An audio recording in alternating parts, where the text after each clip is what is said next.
We This will not be using conference will video. now be recorded. We will not be using video for this webinar. So let's make sure our videos are off.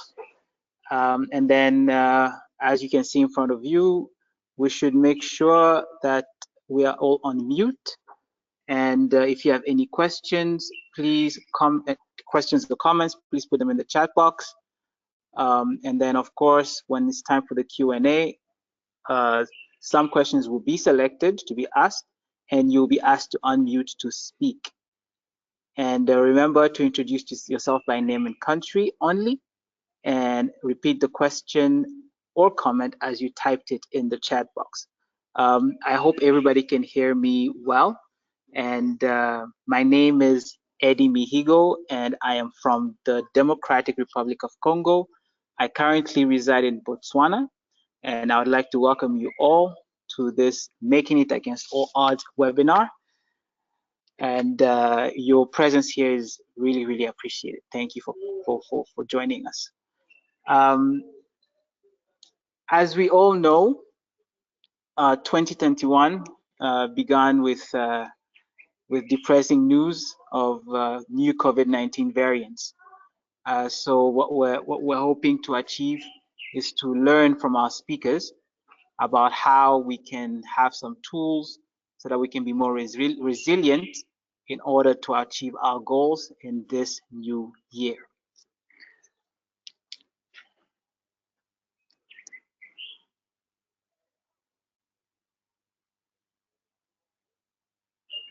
I hope everybody can hear me well. Yeah, there's my slide. Like I said, I hail from the DRC. I'm an entrepreneur. That means I'm involved in so many different things.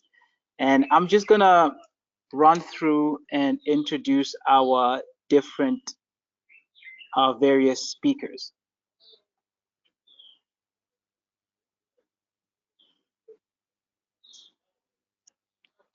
First and foremost, we have Bina Maseno, who hails from Kenya, who is the founder and executive director of Badili Africa. She is a vibrant and driven young woman who's achieved so much. She's a former journalist, she's a communication specialist, and she even went as far as being a political aspirant during the 2013 elections. So she really is a driven woman who's done so much. She's a mentor, a speaker, and a moderator, and she's led various different discussions and initiatives around the continent. Second, we have Fatiha Felus. We have Brian Kagoro, sorry about that, who hails from Zimbabwe. And Mr. Kagoro is the founder and director of Uhai Africa Private Limited, and he's a human rights activist and constitutional lawyer. He's a founding member of the National Constitutional Assembly, and he's also been a legal advisor to the Zimbabwe Congress of Trade Unions. He's a former board secretary for the Zimbabwe National Students Union and a frequent commentator and a champion of human rights, constitutional reforms, and political affairs. Mr. Kagoro holds a master's degree in law from Warwick University. Next up, we have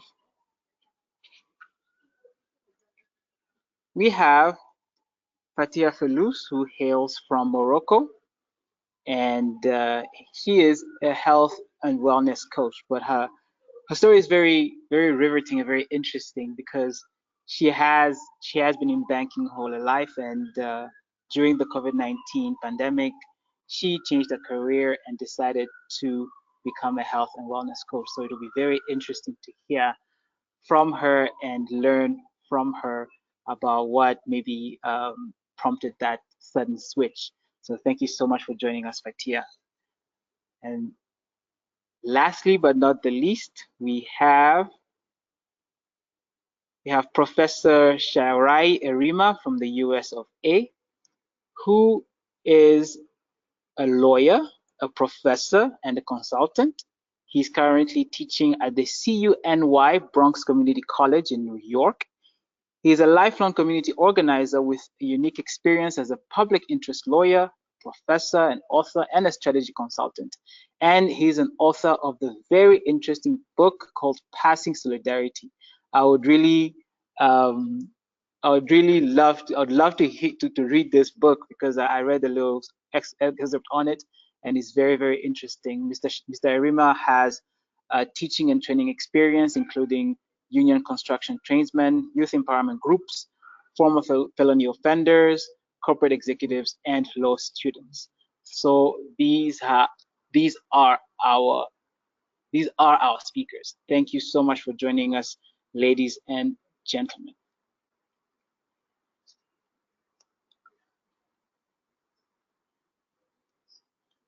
Now, as we proceed, as we all know, I'm just gonna go through a short introduction of why we're here, and before we begin with the questions for our speakers. As we know, 2020 started with a lot of opportunities. You know, we're getting ready to jump into what we call 4IR, which is the fourth industrial revolution. And, you know, there was a lot of talk on what was happening with Brexit in Europe. And there was talk about where international relations between the US and the rest of the world was going. Before in March, what was first considered a small epidemic, which was going to be concentrated in Asia, was declared a global pandemic.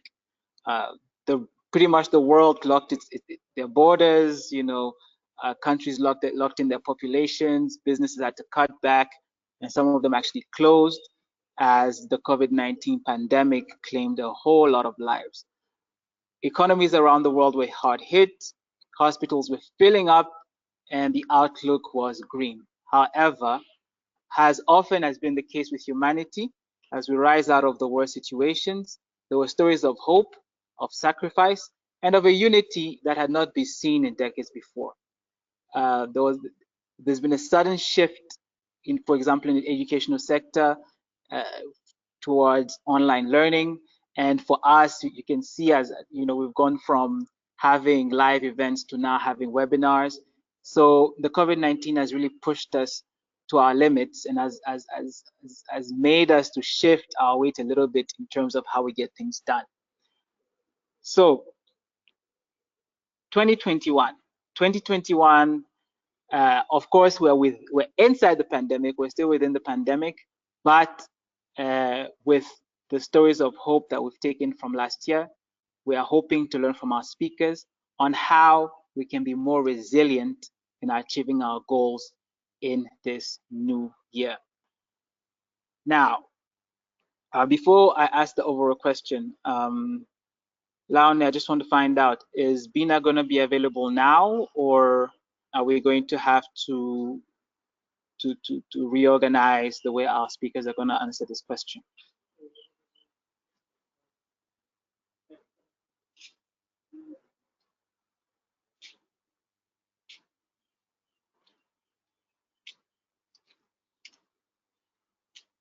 So we're going to have to reorganize the way our speakers will answer these questions.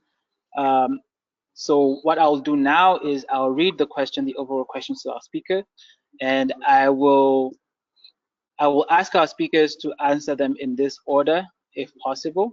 Mr. Brian, you'll go first. Brian Kagoro from Zimbabwe will go first. Fatia Felus will go second, and Sharai will go. Mr. Erima will go third, while we wait for Bina to get ready. And as we've said in our introduction, 2021 really started with some stories of hope, but we're still within the pandemic. And as we've come to appreciate, 2020 realigned the world as we know it as the COVID-19 pandemic, kept us all on lockdown. This is a question to all our speakers, to our speakers. What was the greatest shift for you in 2020? And then it's a three-pronged question. And then what are some of the greatest lessons you learned from last year? And what tools and strategy will you use and advise young people to employ in order to be more resilient in the new year, given all the challenges we are going to face? So, Mr. Brian, if you could go first in answering this question. Thank you so much. Thank you so much, Eddie. I think that the greatest shift for me was in appreciating the enormity of African potential and African challenge within the context of a changing globe. And also in that context, shifting from what I would call narrow understandings of power in the world, which often is Western states versus Southern states, to appreciating the power of the chief executives of monopolies and oligopolies, whether they are big pharmaceuticals, big tech, or big financial institutions. Some of their budgets are much larger than budgets of whole continents and countries. And in this context, one of the most distressing things for me at a personal level was appreciating the colonial filters that influence how we engage our reality in Africa and our conception of both power relations and all the other things, whether it's law, education, and religion. And the fundamental value of Ubuntu as not just as an abstract concept, but Ubuntu as humaneness, solidarity, and mutuality, the interconnectedness of our lives.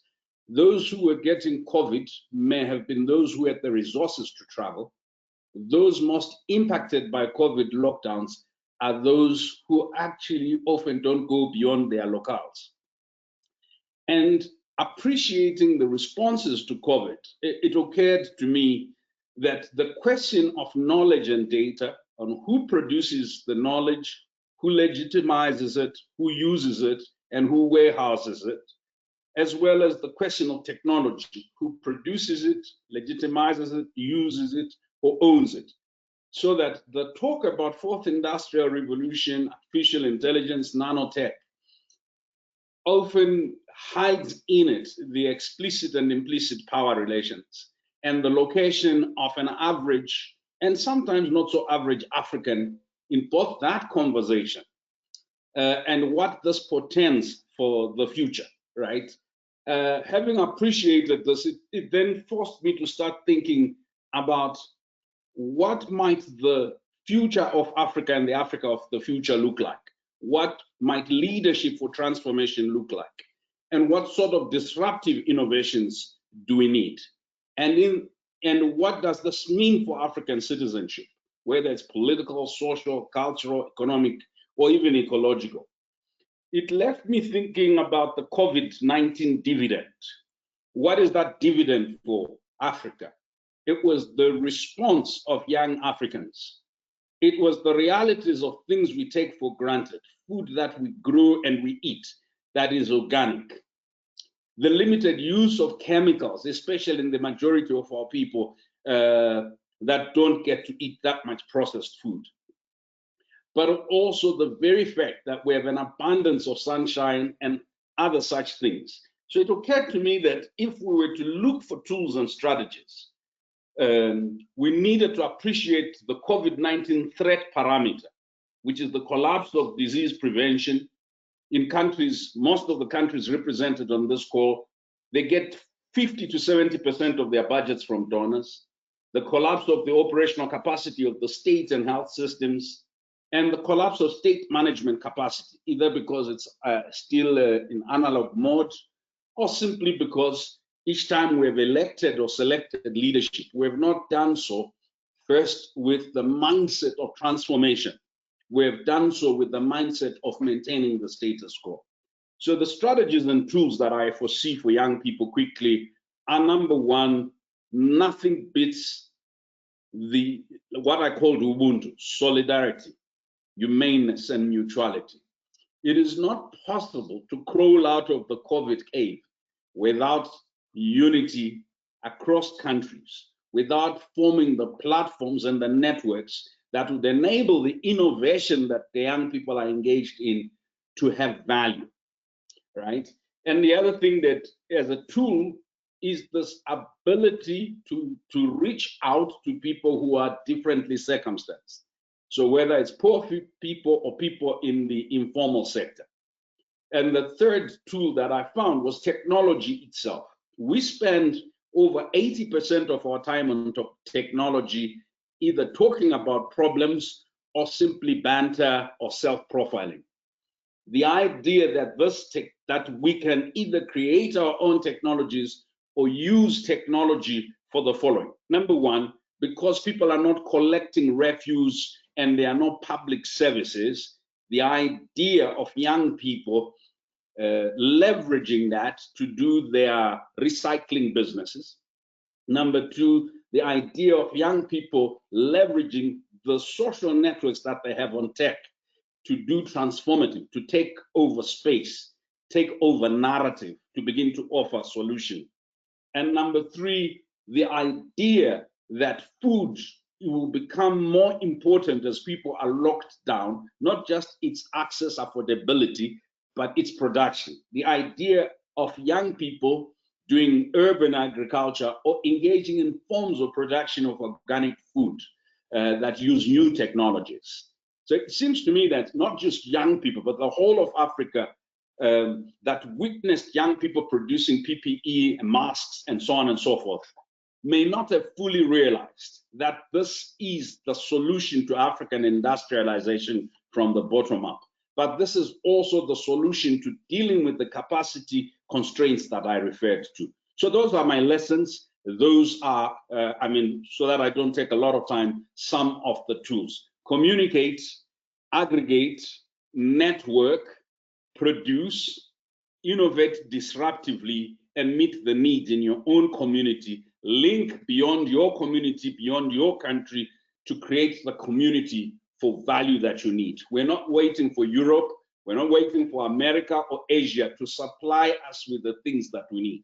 Going beyond masks and sanitizers, beginning to answer the question, how will we survive this pandemic and future pandemics? Thank you.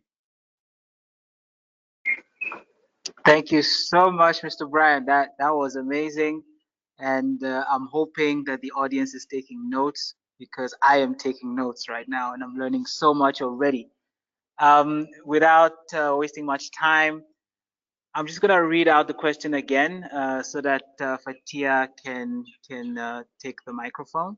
Um, what was the greatest shift for you in 2020 due to the COVID-19 pandemic?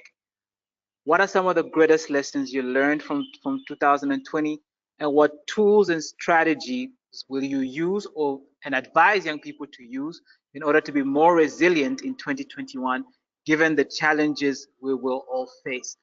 Fatia, if you're ready, please go ahead.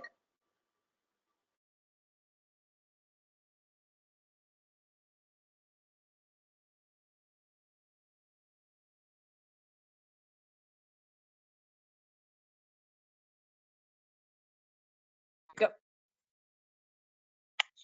Hello, everybody. Thank you very much for giving me the opportunity to speak up from Morocco. And thank you, Bukamu, for this event. And it's a great pleasure to be here and be able to share my experience with you. I hope you can hear me clearly. And thank you, Eddie, for the nice intro. And yes, after being some 20 years in corporate job and in banking, in some interesting key positions, I would say, yes, definitely in marketing. I've realized that the COVID, the 2020, brought me such a clear path as far as the life and the career that I want to have. So for me, 2020 was a big year because I just simply quit my job, which is pretty much would look insane for a lot of people who were surrounding me, like, what? It's COVID and you're leaving your job. So yes, I did that, and I felt amazingly great about it, and I felt free actually. And COVID definitely showed me that we have one life to live, and we have to live it fully and meaningfully. So to me, quitting my job was in the middle of a COVID situation was like a borning again, I would say. Yes, that's the word I would pick. And it was a new birthday for me, a new life, because I was feeling I'm strong enough, confident enough in the universe to do whatever feels right with me. And I know most of you and some of you are now probably working and trying to find a path or found already the path.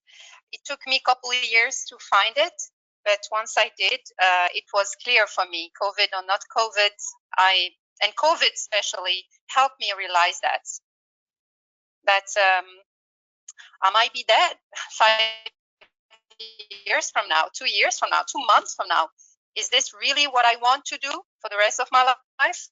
So that really resonate with me, and COVID was really a big alarm for me. And yes, so that's one of the major alerts I had. And I think, as Brian said, it helped us open up our eyes with what is surrounding us and how grateful we should be with what we have, and being appreciative of life, of the environment, be more appreciative about the people who are working, farming, nature, protecting the environment, protecting the nature. And I was so happy for all the animals that were in this globe, even though I was very sad for people who lost their dear ones. And but we learned so much through this COVID 2020, and it's still going on. But resilience is definitely a must within you, within us. As a human being, we should be embracing it and keep having faith in the universe. And I will share with you a couple tools that help me to, let's say, be in a healthy mindset and healthy body to face this pandemic. And as Bukamu put it, health and wellness coach, it's of course it would be a nonsense if I would not be talking about health and wellness. And health to me is my number one priority. And if there is one thing you have to take with you, is take care of your health. And when I'm talking about the health, it's not just your physical health, but your mental health. And here's a couple tools that I've been using. First and foremost is stop listening to the news over and over and over. It becomes so toxic. So it's like giving all these negative emotions and news to your brain and to your subconscious mind that will affect your mood and your mindset.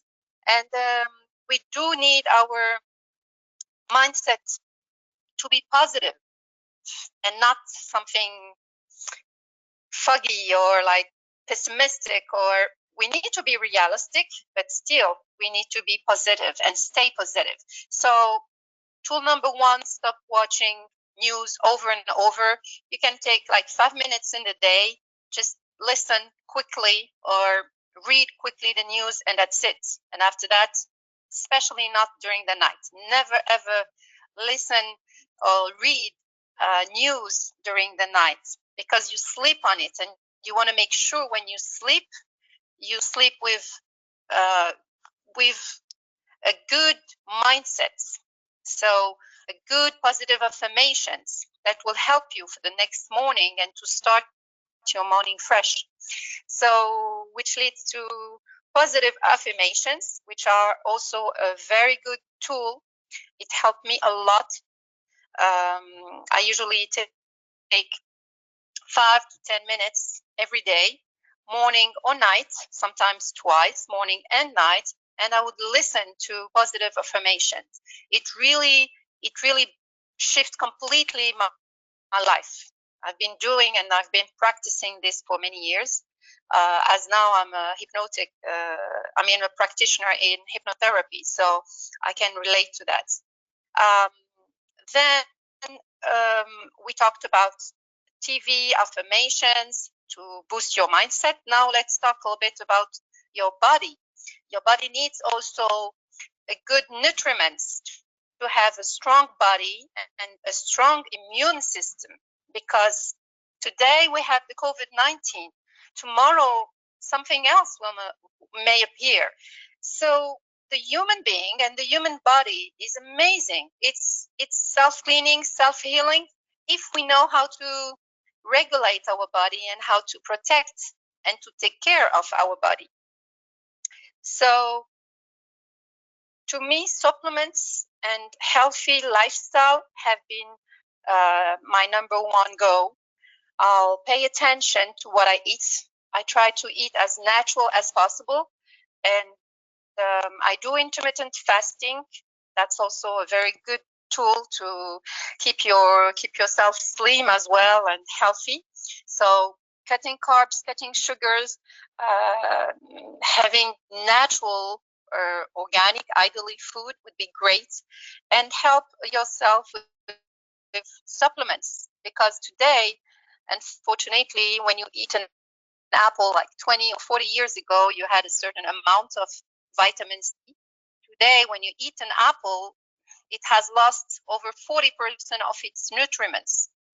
So basically, you definitely need to have supplements to help your body get the right nutriments and enough nutriments to make it strong and be positive and face whatever comes, COVID or not COVID. That's my advice. And thank you very much for your patience. And I hope from the bottom of my heart that you will all be safe and well. And really, my last word will be take care of your health. That's your number one priority.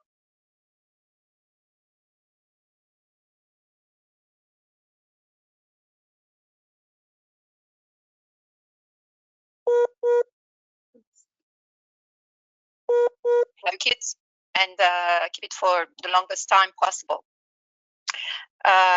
Voila. Thank you very much, Eddie. I think my time has come to an end. Thank you again, and I'll be happy to answer any.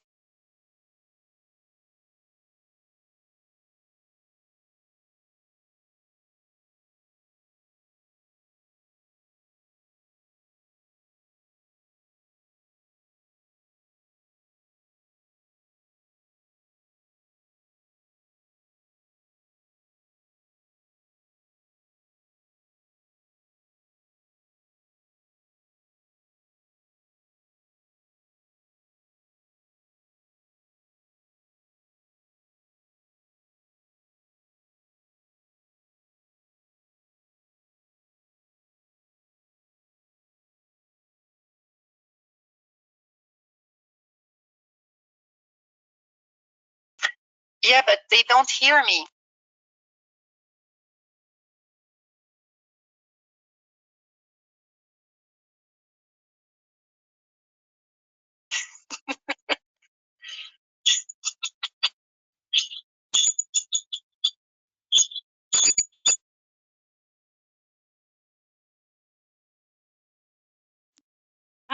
Seems our moderator has some problems with his mic or something. So, Sharai, thank you, Fatiha, for that. Sharai, you are next. Please, in the same way, please answer the opening question, and thank you so much. Okay, thank you, Leon. Are you all able to hear me fine? I hope, I think. Can you hear me? Yes, we can hear you. We can hear you. Thank you. All right, excellent.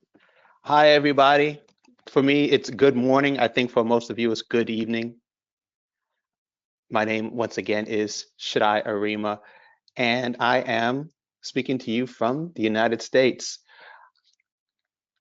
I guess I got a lot to say about this topic, but I'm going to keep it as brief as possible. I want to thank you all for having me. Thank you to Eddie, even though you can't talk right now. I appreciate it. Oh, is that him right now? I think I hear him. And I'm very grateful that I'm able to speak alongside Bina, Brian, and Fatiha. I can't wait to hear what Bina has to say already. I've learned a lot from both Brian and Fatiha, and I enjoyed hearing about your experiences. 2020 for me has been illuminating in many ways. I felt like I already had a pretty good sense of myself going into the year, particularly as far as being a homebody. I thought of myself as somebody who, I didn't feel like I needed to get out a whole lot. Being around people, I could take it or leave it. Even though a lot of my work as a professor is to work with people, I felt like, I don't really need to be out and about. But once the quarantine required us to stay home, I was able to really feel it. I'm from New York, and you may have seen in the news that in America, New York City was initially hit the hardest. We were the first part of the United States to really have a very high death rate. And the part of New York City where I live, we would hear ambulances, sirens all the time of sick people being brought to hospital. And there were plenty of stories about a lot of dead bodies and not having places to put all of those dead bodies. So it was very startling for us here in New York City to have to deal with. And I didn't get sick. Fortunately, to this point, I haven't been sick. I hope that all of you are feeling well. I am looking at the chat, so if anybody is not feeling well, I hope you feel better soon. And if you are feeling well, fantastic. I wasn't a big person for social media prior to 2020. Here I am talking to you online, where I would have preferred, Leon, Yalda, Eddie, if y'all could have flown me out to wherever you are in Botswana or any other part of the continent to have had this conference. I would have loved to have that. But we're doing it here. So I gotta live with that. But y'all have to make sure you invite me out if you do something in person in the future. So I've had to learn about using social media a lot more, particularly to stay in contact with my students. I had a couple of those accounts prior to, but since then I've been a lot more active in trying to stay connected. Like Brian was saying, I was listening to Mr. Kagoro, and he was talking about solidarity and Ubuntu. I'm wondering if that, correct me if I'm wrong, Brian, is that Shona? I'm not sure. It might be, as far as meaning solidarity.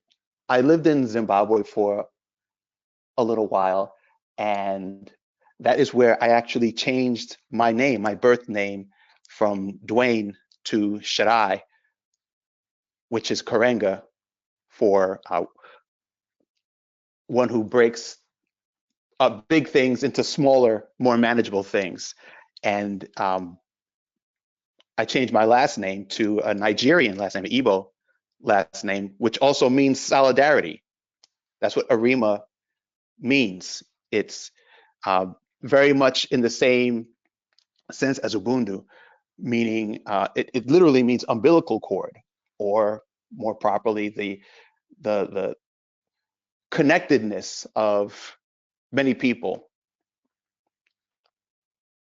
And I felt that strain on that connectedness, and was able to use social media in many ways to be able to remain connected with people. I was surprised on how important it was. I've gotten, unfortunately, calls from students to tell me about how members of their family had succumbed to the virus. And it was important that we were able to maintain a level of connection with one another. I've been asked to speak with many people in my university about how to deal with COVID-19, and I developed a workshop about that. And I call it the COVID-19 lie. And I know that it's true for the United States. And you, as young people, you probably feel some of the same pressures from the COVID-19 lie. And the COVID-19 lie is this: because of the pandemic and the way that it has shut down a lot of life and made things a lot slower, and you can do a lot fewer things, there is this pressure that many people feel that now that I have all of this additional time on my hands, I need to accomplish all of those big goals that I've had for myself. I set out all of these goals when life was really busy. Now life isn't as busy. Now is my chance to make those big moves. That's one side. On the other side is people telling you that you should do the opposite. That now that life has changed in these dramatic ways, what you need to do is turn inwards and look out for your self-care and not worry about what else is going on around you, and take that time to build yourself up. The COVID-19 lie is that you have to choose between one or the other. And so what I advise my students to do, what I suggest you think about, is being okay with wherever you fall on that spectrum. Don't beat up on yourself if you feel like you're not accomplishing as much as you think you should be. And you should take time to put yourself as a priority, but not so much that you retreat from your loved ones. They need you. They need you. Even if you may feel like you don't have much to offer to other people, you will be surprised how important it is just to have even a loose connection with other people. I'm sure you agree with that. I mean, you're here on this conference right now. So you've obviously bought into that message that it is important to remain in some level of community. So I'm going to pause there and anxiously await to hear from Bina and The rest of you fine folks, if you have any thoughts, oh, actually Pascal sent something. A scholarship in the USA, that's really specific. That's, you know what, I'm gonna provide you guys my contact information that we could connect as well, okay, for something like that. Thank you so much, Sharai. I hope I didn't cut you off, but thank you so much. That was such an eye opener because when I first read your name, I'm like, okay, that there's a lot going on there. So thanks for kind of shedding some light on that. And if Bina is available, Bina, could you please just let us know, how, the greatest shift you had, greatest lessons and strategies we can use as young people to be more resilient in 2021. Bina, if you're there, please go ahead.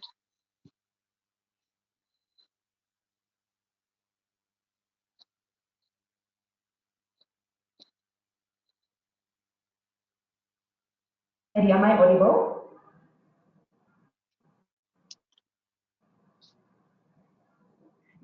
Yes, Bina, Hello? we can. Hi, Bina, we can hear you, but you're sounding there's a bit of reverb. So I don't know if you can fix that. Yeah, I actually had to like stop somewhere to pick this, so I really hope like the echo behind me would affect this. I really do hope so. So thank you so much for inviting me to this particular space, and I never really like um, going last when it comes to doing a presentation, especially after people have said a lot of amazing things. Thank you so much for the speakers who've gone before me. So good to also have Mr. Brian Pagoro in this particular call. He doesn't know I'm a big fan of his work, his speeches, his work around Pan-Africanism and all that. So it's always good to just listen and marinate in his wisdom and knowledge. So because I think pretty much the things I wanted to focus on, part of it has been mentioned. So I'll probably just quickly speak to what has not been mentioned so that I do not also repeat what has been said. I think for me, oh sorry, I'll just go right in. I think for me, for this particular pandemic, it just shifted the way I look at the work that we do and the way we engage with I don't like using our target audience, but rather the community of people that we engage with at Barilla Africa. So at Barilla Africa, we work with young women in universities, in urban informal settlements, and also women who organize in table banking groups in urban informal settlement, basically just cultivating the political engagement and also strengthening their capacities as pressure groups for demanding accountability. And I think during this pandemic, it was more of just interacting with them to see how is this pandemic affecting them in different ways than what we had known. Because I think the pandemic brought into sharp focus some of the things that we've been dealing with from before, whether it is gender-based violence, and it just brought a sharp focus on it, whether it's economic inequality. And for on my end, I think it's the fact that we had also not internalized how unpaid care work affects the community of people that we work with. So that was quite interesting, just delving into that. And I'll probably just highlight what unpaid care work is for maybe anybody who might not be familiar. So unpaid care and domestic work basically refers to all non-market unpaid activities carried out in the household, including both direct care of persons such as children, the elderly, and I think also indirect care such as cooking, cleaning, fetching water. And the thing is that these tasks actually, they vary in physical effort and time intensity, of course, depending on your location, socio-economic status and privilege, as well as age, marital status and number of children. But the truth of the matter is it occupies like large amounts of time, and it's like large amounts of women and girls' time, and ultimately it really restricts them from participating in civil, economic, and social spheres. And for us, because our work, like really involves around, political mobilization of these groups and how they can actively participate in civic spaces, just seeing how unpaid care work was actually interfering with that, because then women and girls have always like shouldered the burden of unpaid care work in the home, and also the fact that when we like the way we currently measure our economies, ignores a large portion of work that actually affects all of us, so most of this work, yes, is done by women and girls every day for free, like for free, and around the world, I think this quick statistics is that they're responsible for 75% of unpaid care work and domestic work in our homes, and community and communities. And if we actually just really compare like the time men put in and women put in when it comes to unpaid care work, men actually put in about what, 2 hours? Like that is like research, about 2 hours. But women put in about 4 hours every day. So you can imagine now during this pandemic, if ideally on every other day, women put in around 4 hours and men put in about 1.7, like almost 2 hours. So this was actually like exacerbated during the pandemic. So you're putting in more hours because your kids are, your kids are at home. Maybe you sent your house help away, and you're the one now even doing the house chores. Then how is that impacting also on your work, on your day-to-day work? What time is left for you to actually work for like your paid, like for your paid job? And for our women in the urban informal settlements, especially, is the fact that majority of them were small-scale traders. So most of the time, you don't even make enough to afford a house help or a nanny. So at the end of the day, you take your baby to those baby care centers for them to be taken care of so you can actually rush the market. So it means that right now you are unable to do that. Yes, you're not even making enough in your business to sustain yourself. So you have to stay, you have to stay home because maybe all your kids, all your kids are actually in the house with you. So I think just reflecting, on that, and also how the same was also affecting young women, and also just realizing that women and like women are not a homogeneous lot. So the way you think this problem affects a young woman in the urban informal settlement is so different from how it affects a young woman in university. So even when we're talking about strategies and solutions, like it can't be a one size fits all because we are all young women under 25, or we are all young women in urban informal settlements. So just trying to look at those nuances in the work that we do, and even as the whole world talks about how do we build back better, is also in the work in the work that we do, like in our nonprofit, in our businesses. How do we also build back better? How do we even return power and voice back to the people, and not be the one like holding that and saying, oh, I represent these people, or like how do you cease to be the representative and have them represent themselves? Because I mean, we used to have conversations with like whether it is with young women in urban informal settlements, and I'm like, my God, we can't keep on saying at Badili Africa, oh, we represent this. We're like, how do we have these people actually speak up when it comes to them amplifying the challenges that they are going through? So I think it has been more of reflection, really, in terms of the work that we do, the work that I am involved in, the work that my colleagues are involved in, and also I think somebody spoke about mental health. So I think also when it comes to mental health, it's been more of not just seeing my colleagues and the people we work with or the people that we serve just as human beings who come to either deliver, but just relating with them beyond the work that they do, beyond the services that we give, and just wearing like another lens, rather another what's like just looking at them differently and seeing them beyond how we always relate as colleagues or as service providers and all that. So I also won't delve much into mental health because I think somebody really one of the speakers tried to really speak to that. But then another thing also has been digital transformation, and I think also Mr. Brian actually spoke about that. But so for us, when it comes to digital transformation, it has also been the recognition and also just backed up by research. The fact that girls, women, and marginalized groups are least likely to have access to technology. Let's start there.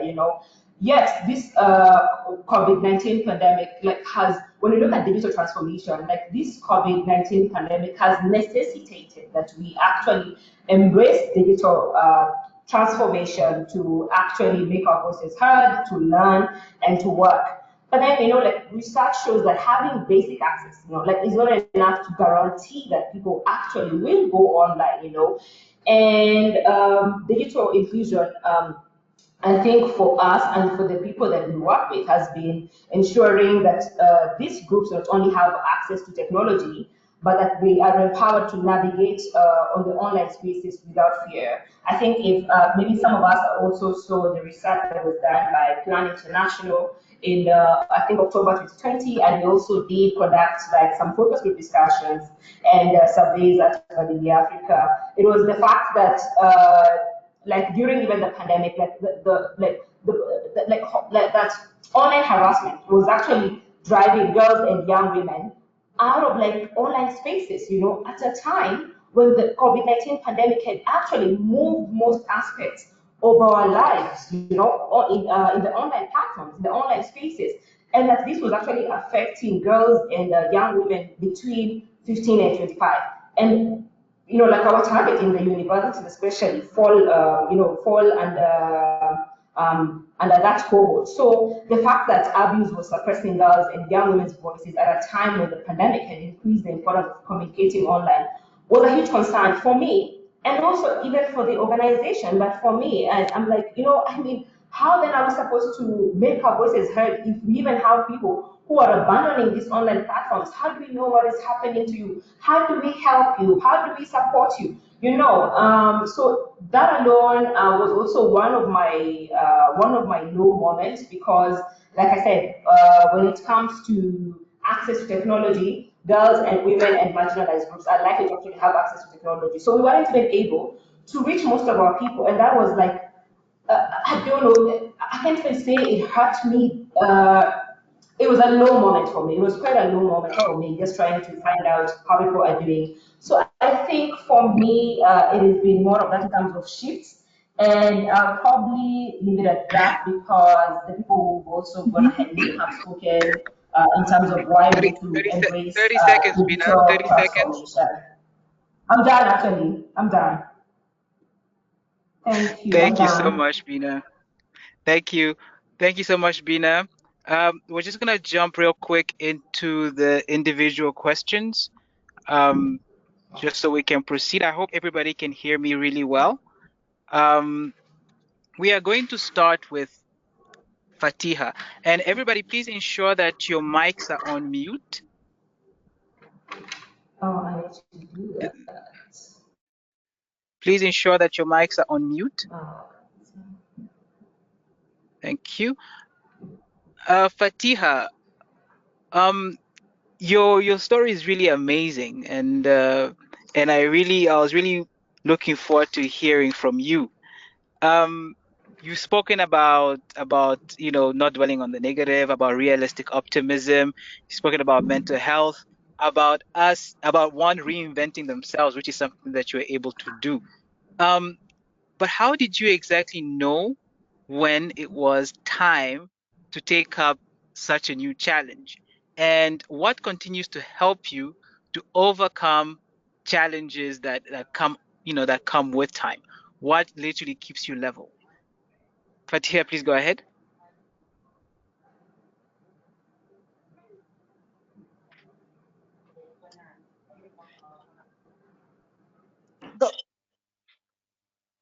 Yes.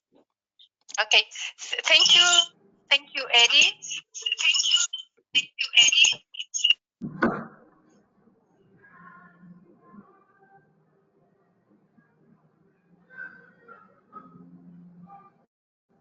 Go ahead. Okay. So, are you able to hear me? I'm okay. Can I talk? Yep. I think I'm on. Okay. Okay. Yes, Thank we you can very hear much. you. So 2 questions is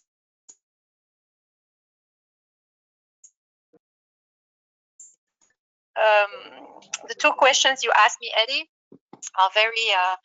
How long do I have? How long do I have to answer these questions? I try to be quick.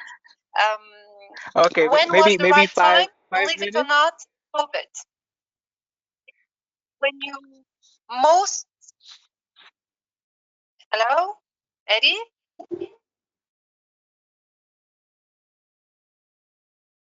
No, please go ahead, Fatiha. Go ahead. Okay, so I was saying when I started thinking it was the right time, COVID to me was the key point where I completely shift my mind. That was the sign to me. It's when you face your most dangerous situation, and that's where you take the big leap of faith. And for me, it was taking the big leap of faith with the COVID. It was one of those moments are the most challenging where you really feel this is it. It's my time. It's now or never. And to me, COVID was a sign, was a big sign. So if I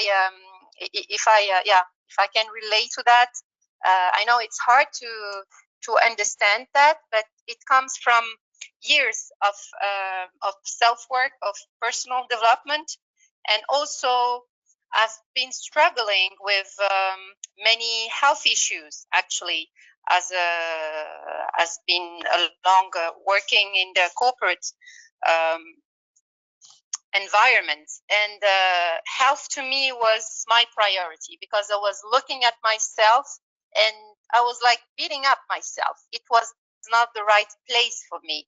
It was meaningless. I'm very, very grateful for what I had.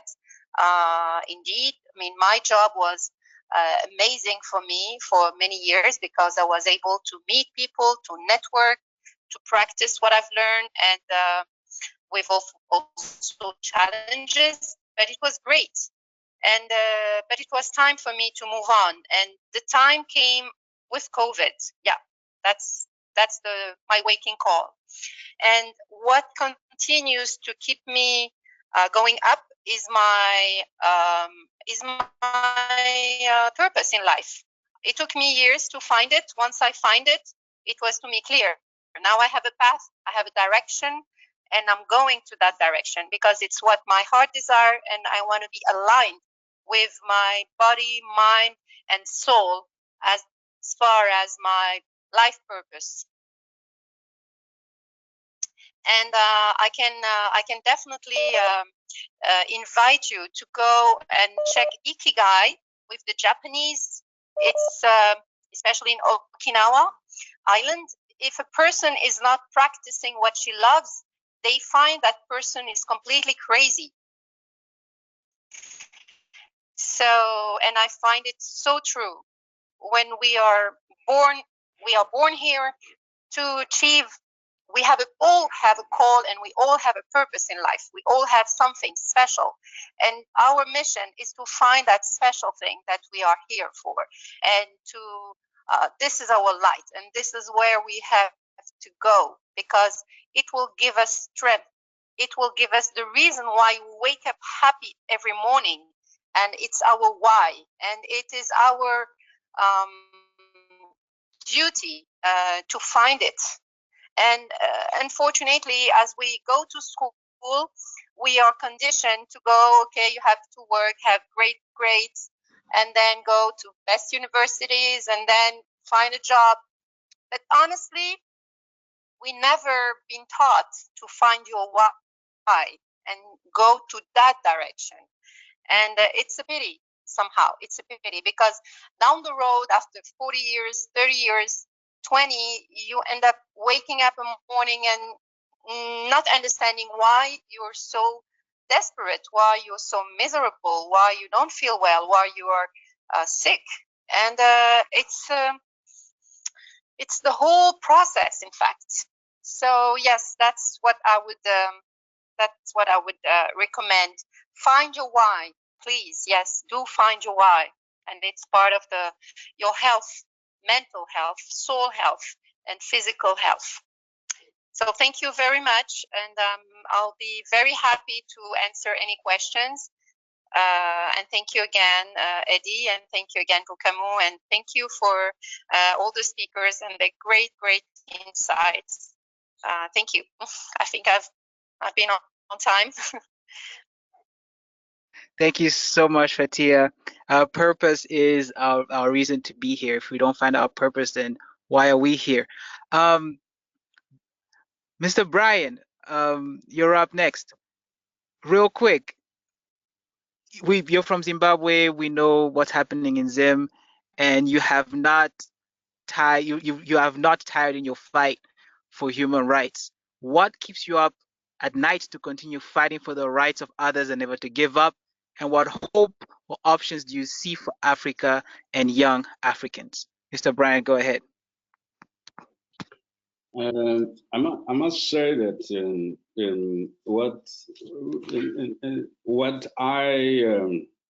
my approach to life is slightly different, Eddie. My approach to life is rooted in the experience of my community. And the experience of my community, unlike, let's say, Sharai's experience, where you actually have a state that present that can provide, but perhaps refuses to provide certain services. I live across the continent, so I don't live in one country. And in most instances, the state is not present or able to provide, either because of things that you call corruption and so on and so forth. So I never make the assumption that I'm fighting for the rights of others. I seek to fight for the world that I would like my great-grandchild to live in. And I define that world as the world that every young woman, the world that every person living with disabilities, the world that every person that comes from a lower class than mine, the world that every person who comes from an ethnic or religious minority should be able to live in, find their purpose that you're talking about, and fulfill it. And that world, to me, is inclusive, and that world values certain things. So that is why I'm a Pan-Africanist. I do realize that individual success is important for most people, but it is, for me, it has never been, and for a long time. My concern has been, how do I end up in a community where I don't feel threatened or embarrassed by my privilege? How do I end up in society where the mutuality of our existence allows us, and people will tell you it's natural to have different classes, it's natural for some people to have and not to have. But in my context, people are poor because they are impoverished by the policies their governments adopt, or by the activities of companies or of individuals like me. So I think that one of the fundamental things that's important is accountability. We're seeing it in the context of COVID, and I'll end with that. That those senior Africans who were looting economies, who were not building healthcare services, have found themselves unable to travel overseas for treatment, and have been forced to find treatment in local hospitals. And many of them are shocked by the state of the local healthcare. And that shock is a shock that all of us would have, partly because we've never really ever cared enough. And Bina is quite different, and I've followed her work. And a lot of you on the call are somewhat different. But the majority of us, our pursuit of individual success is what is causing us mental health problems and emotional health problems. Our inability to combine our individual brilliance into a co-created solution for our communities, for our continent, for our region is part of the problem. We're not short of ideas. We're not short of brilliance. We are just short of the common sense that brings us together to produce value. And we cannot develop Africa by mimicking every other part of the world. It's important to learn from Asia, to learn from Europe and America and Canada and so on. But the best revolutionary and transformative development happens when you leverage your culture and your reality to find solutions in the local that are relevant for the global. And my last point is really indigenous knowledge. I am discovering the beauty that after years of colonialism, of being told everything about me is wrong, is terrible, I'm discovering the beauty of being African and of African knowledge. So if you come from Zimbabwe, for example, they're saying, okay, we don't have the vaccine, but this traditional or indigenous plant is good for steaming. At least it will ward off some of the symptoms. So people now are discovering there's an indigenous plant that helps with flu and so on and so forth. It's always been there. And that's not the only indigenous knowledge. We are discovering indigenous fruits and food. If we had so much as consumed this, grown these would have been a business opportunity. These would also have been an opportunity for better health. So I'm discovering that what wakes me up is this constant self-discovery that says, I am not a child of Africa. I am the father, as the rest of you are the mothers of Africa. We are all collectively giving birth to the Africa we deserve, the Africa we need, and the Africa we want. Because the Africa we have was constructed by other people after their own image to respond to colonial, to imperial, and other needs. We have, in the context of COVID, the opportunity to create that Africa that we want. That's what wakes me up every morning. I don't think I'm a savior. I just think I'm one small effort that, if joined with other efforts, we can make a change. Wow, Mr. Brian, thank you so much.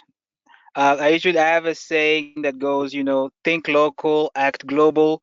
I think after listening to you, I'm gonna flip it around to act global, think local, because there's so many gems that you've dropped, and I'm hoping our young people are listening and again taking notes. Bina, you're up next. Bina, you are such a fireball, and in 2013 at only 23, you ran for elections in Kenya. You're an advocate for women's rights. What keeps you going? Like what is that fire that keeps you going, that keeps you pushing ahead and that keeps you succeeding? Go ahead, Bina, when you're ready.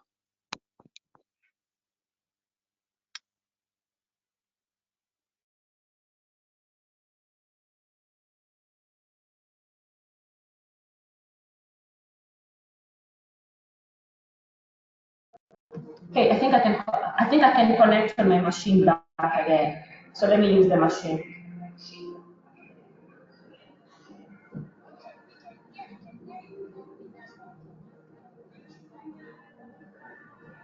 Okay. Sure thing, Bina, you can go ahead. Okay.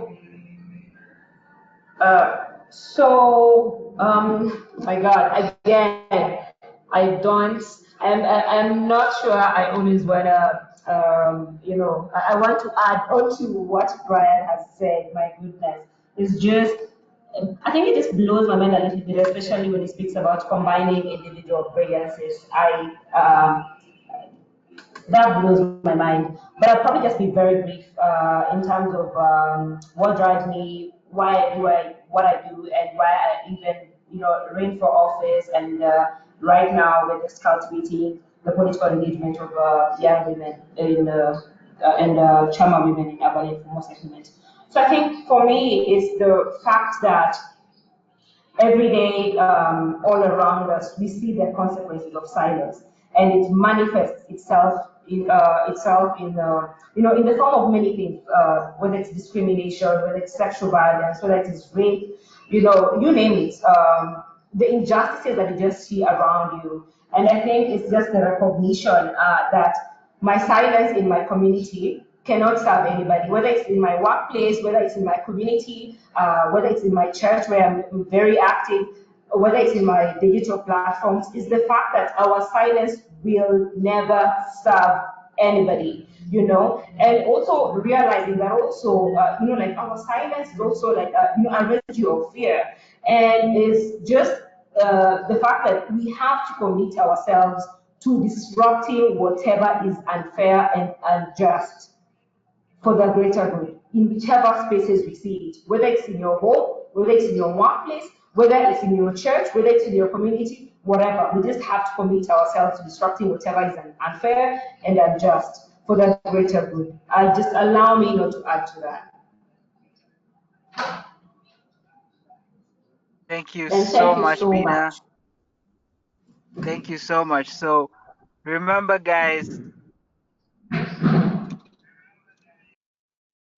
your silence says a lot. So it's important for us to commit and to stick to that commitment and to keep pushing.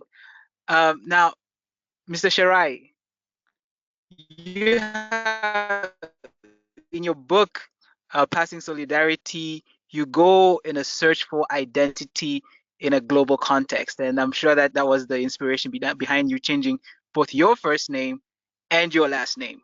Please, if you could speak on the importance of knowing oneself and the role this plays in becoming a focused and more resilient individual. Mr. Sharai, please go ahead. Thanks, Eddie. When I was living in Ghana, that's where that story focuses around. I was with a group in the central region. I didn't know a whole lot about it. It's called Asim Fosu. Some of you who are from Ghana probably have heard of it, obviously. What I didn't know at the time that I got there was that it was a major station for people who were enslaved and being taken to either Elmina Castle or Cape Coast Castle to then travel across the Atlantic to the Americas. And it was a difficult discovery for me to make. But importantly, when I was there, I was at a college there, and there were students who were interested, not unlike what I'm seeing in the chat, in finding ways to get to America, to get to the United States. And that's understandable, especially with the sorts of stories, the sort of mythology that's constructed around the United States as far as opportunity, support, and resources. And I used that questioning from those students, and we slowly developed something there. We developed our own youth activist group that was focused on young people in Ghana. We called it the Summer of 36 Society, harkening back to the summer of 1936 when Kwame Nkrumah was living in New York City and connected with many African Americans there and gained a lot of his inspiration before returning to Ghana and becoming the first democratically elected leader. What started off as some students asking me if I could help them get some pen pals that are in America to ultimately get them visas turned into something that was self-directed. We met often, we developed our own organizational structure from within, and they led an AIDS, HIV awareness campaign around the country of Ghana, and were able to make a lot of changes, not only to their communities, but also to their own sense of self, value, importance, and to see the level of genius, resources, and collaboration from within.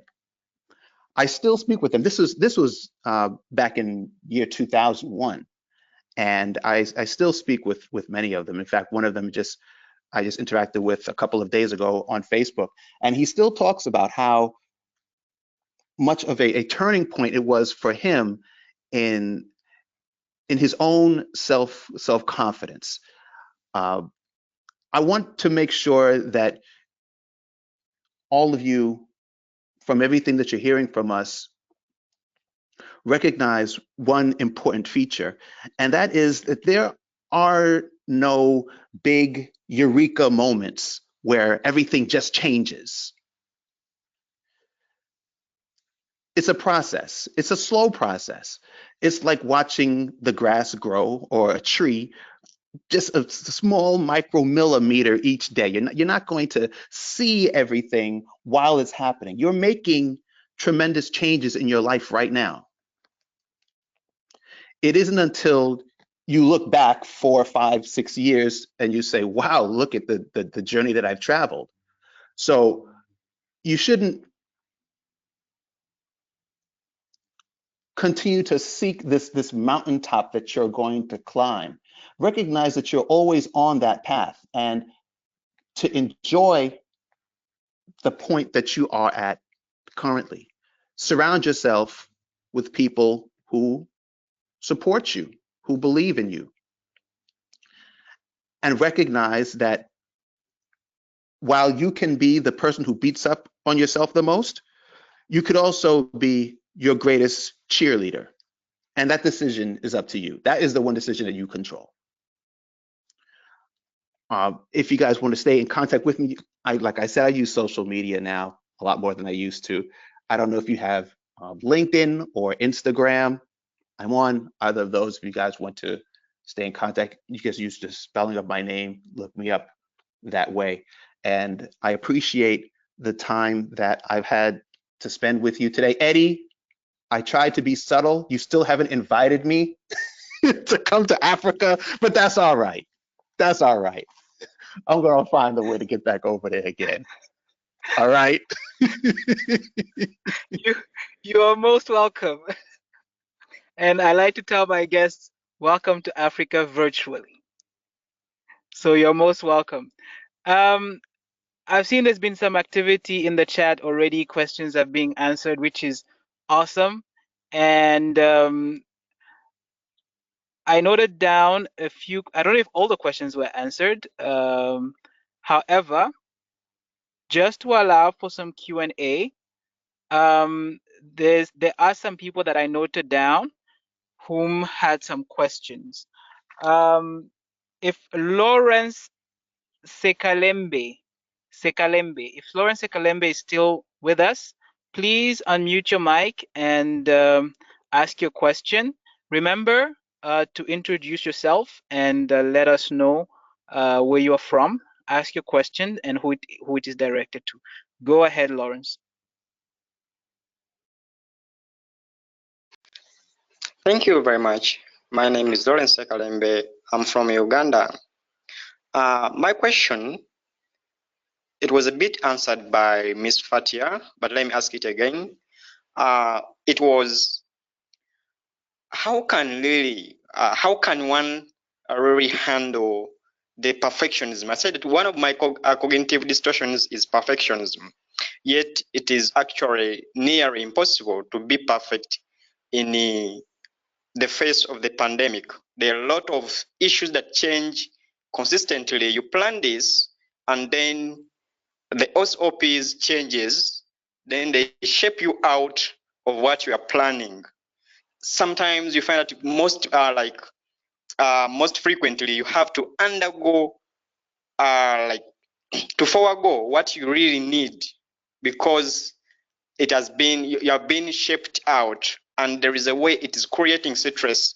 For example, most of the people have graduated, but because of the lockdowns, they are unable to access jobs, yet maybe they had planned that after education I'll do such and such a job, then I upgrade. So all those plans, they are now down. So like you lose, you find that you are losing all your passion and purpose has been shaped out. So how can one really handle that? Is there any tools one can use to remain mentally healthy in such scenarios? Thank you very much.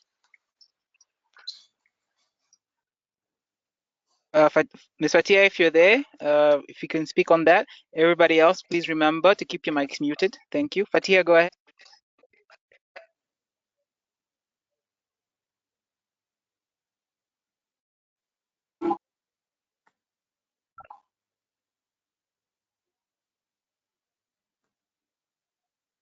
Okay, seems Fatia might not be available.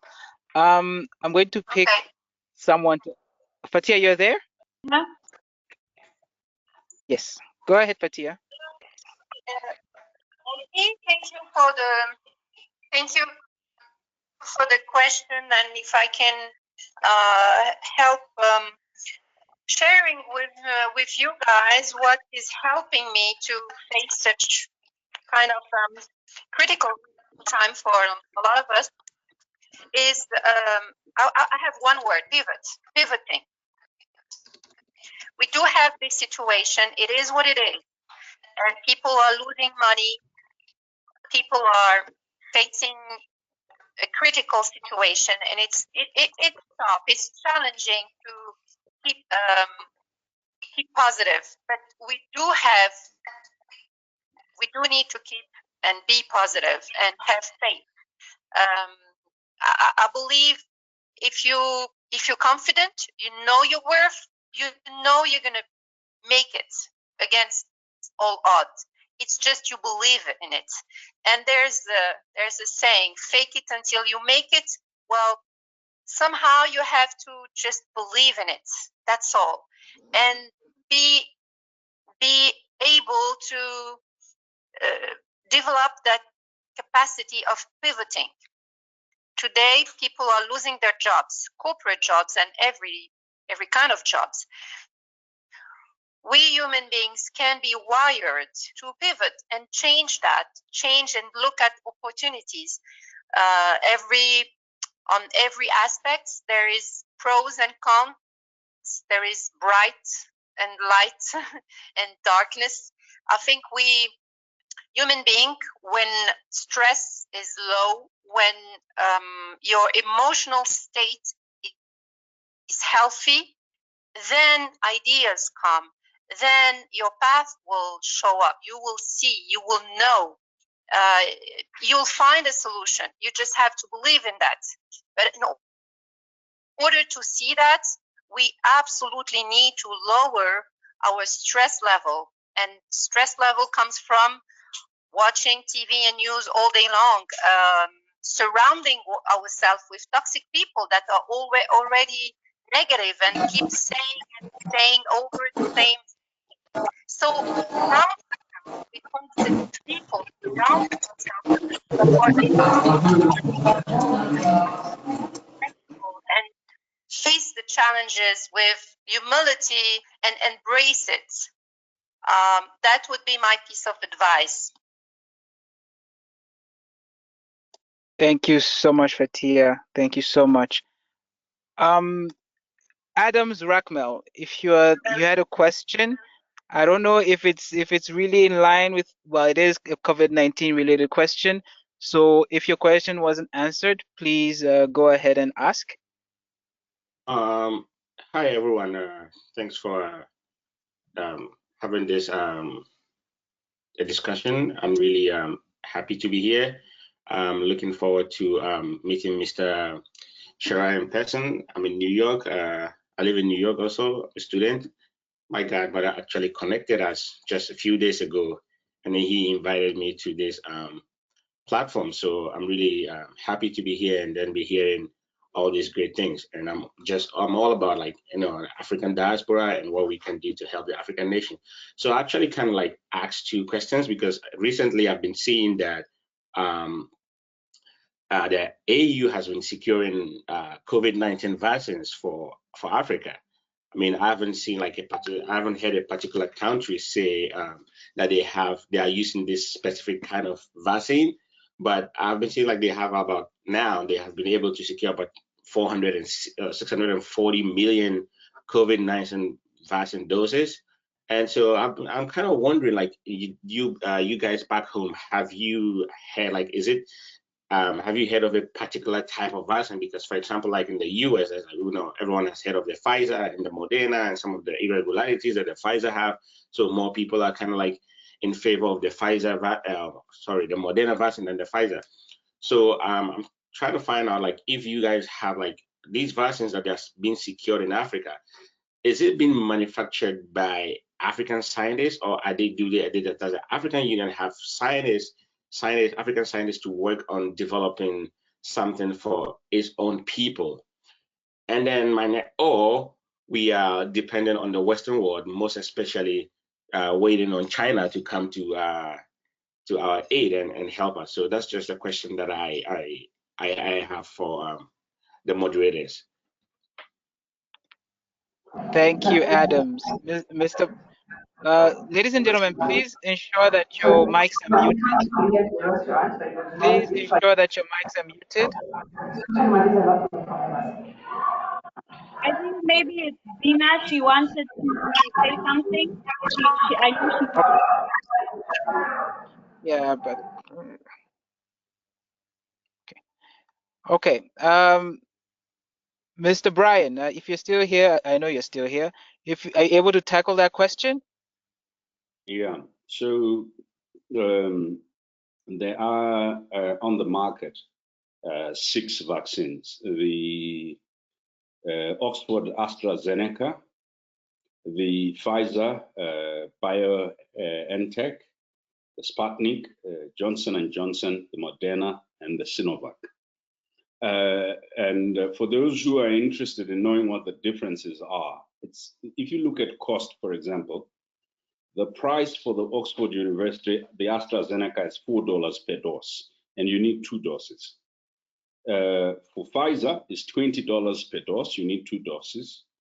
For Sinovac, you need it's $5 per dose, you need 2. And Sputnik is $10 per dose, and you need 2 doses. And for Moderna, it's $33 per dose, and you need 2 doses. The Johnson & Johnson one is $10 per dose, and you need 1 dose. So just to quickly answer the state of play. There is a difference between producing and manufacturing a vaccine. Manufacturing means that the vaccine has been produced, developed elsewhere, the intellectual property is reposited elsewhere, and all you are giving is the right to manufacture that particular vaccine. And whereas the whole process of actually producing a vaccine is a lengthy process. So the simple answer to the question is there are 3 things happening on the continent. What the African Union through Africa CDC has been pushing for is manufacturing of some of these vaccines on the continent, with a leaning towards the Zeneca one, and I suspect Moderna. Partly because there's something else I did not say to you, the storage conditions. So Moderna and the efficacy. Moderna, the efficacy is 62 to 90%, and which one? Pfizer is 95%. But the storage conditions for these vaccines, some have to be stored at temperatures below 80 degrees Celsius, which are just basically non-achievable for most African countries, given some of our energy problems.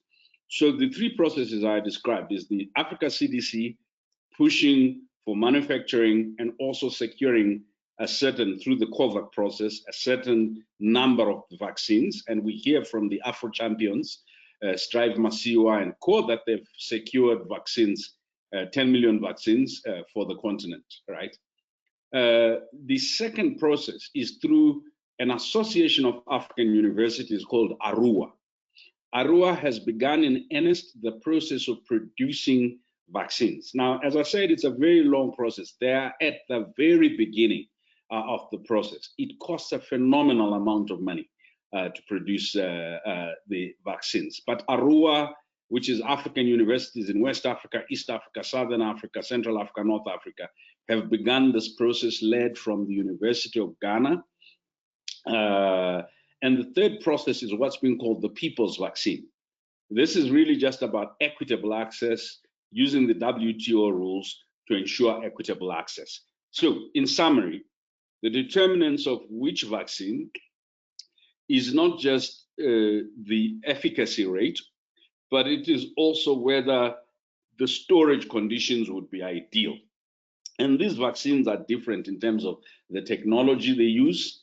Some of the vaccines, as you know, use mRNA, and other vaccines are actually just developed using the usual approach that we use for vaccines.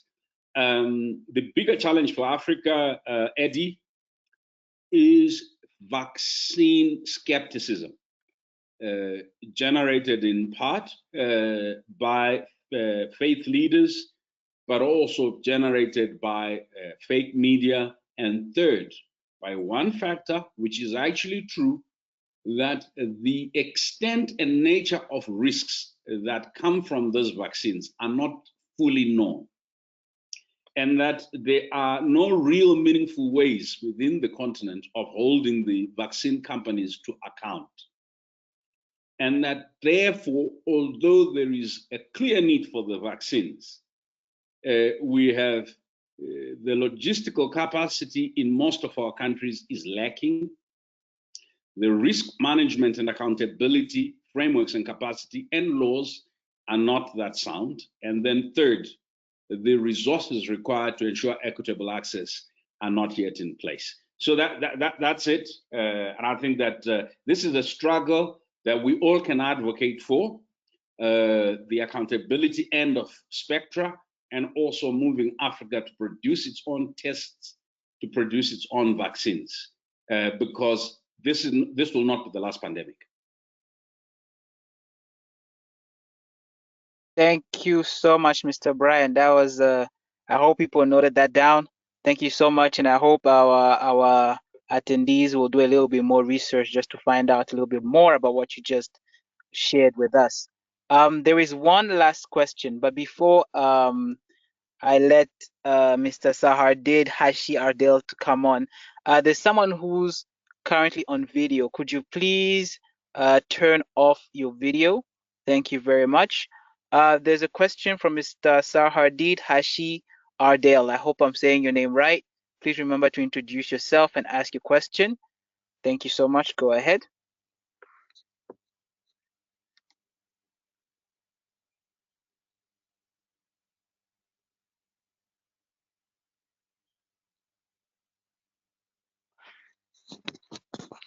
Okay, I don't know if Mr. Ardell left or if he's still here. I'm gonna give him 5 seconds.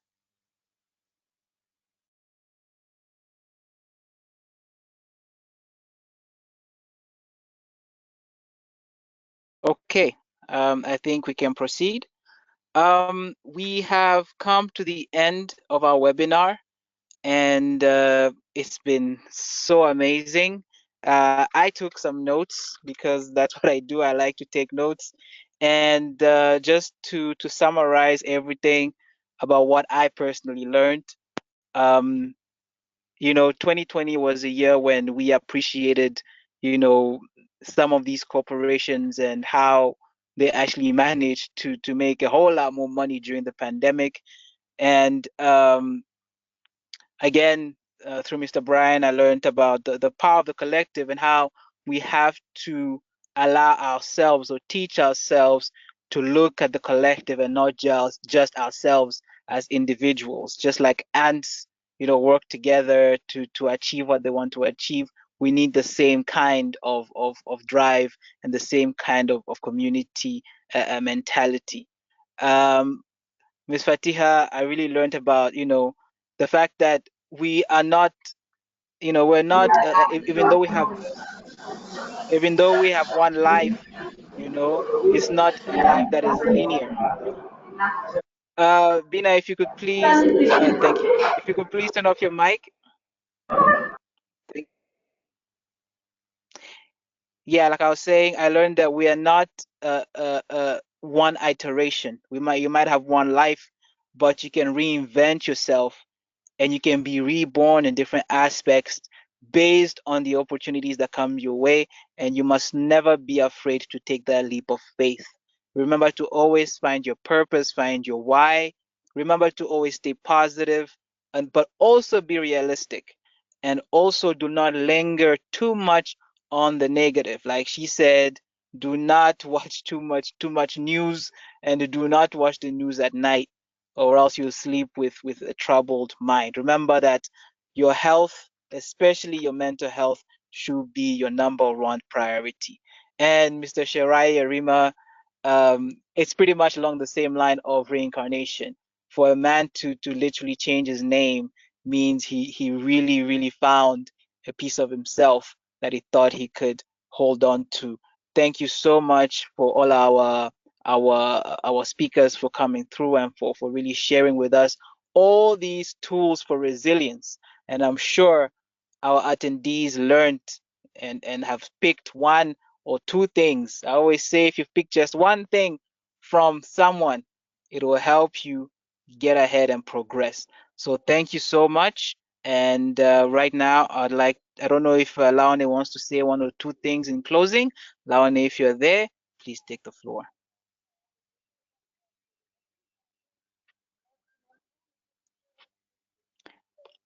Laone, are you there?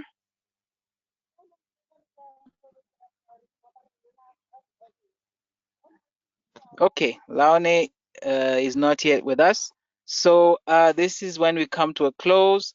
I don't know if any one of our moderators, of our speakers, wants to add one or two things in closing. Um, If COVID does not end, this is Brian. If the situation persists, don't become a victim of it. Every tragedy has a dividend. And most old people are charred by their experience and are unable to imagine a solution. So don't be a young old man or old woman. Keep your imagination as live and powerful as your memory.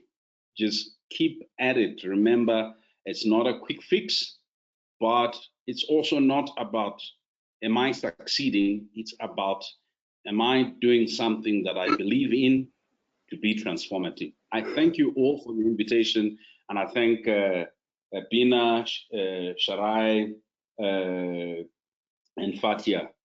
Thank you guys, you've been awesome. And thank you to everybody who attended at the questions.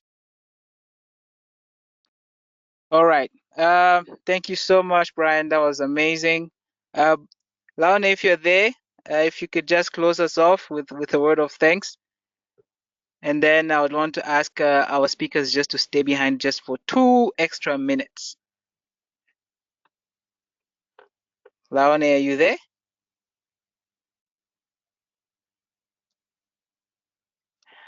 Okay, so thank you so much, everybody, for coming. This was our resilience seminar as we're going to 2021. I'm sure we've all learned something, at least one thing, and we will be communicating with you when we'll be having the next one. So please stay in touch. There's information on how most of our speakers are available on social media. So please look them up on LinkedIn, like I did, look them up on Facebook, and connect with them and ask them all the questions that you'd like to ask them. Thank you so much for your time, everyone, and have a blessed day. Goodbye.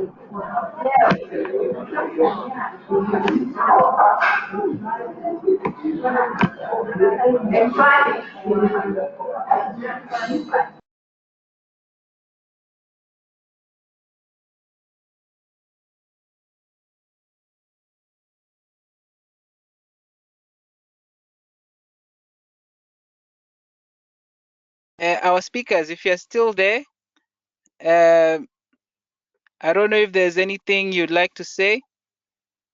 Brian has already spoken. I was hoping maybe we could have a 2-second video conference, if possible, if everybody's able to go on video, just so we can wave at each other.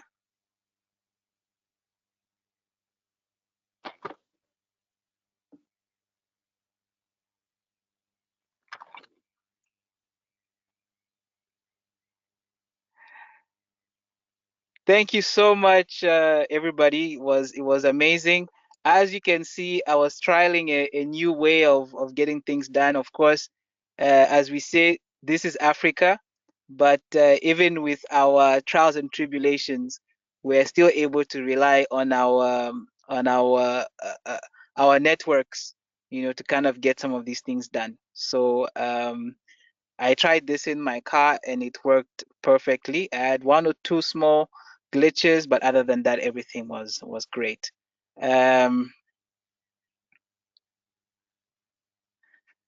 So thank you so much, everyone. I see people are wearing masks, and I will definitely be keeping in touch with the people that I reached out to. Young people, remember, all these speakers are available one way or the other on social media, whether it's LinkedIn or Facebook or Instagram. Those platforms are there for you to reach out to them and to connect with them. If you do it with earnest, if you do it with respect, they will be able to speak to you and they'll be able to help you in whatever you need help with. So please reach out to them. They're there for you.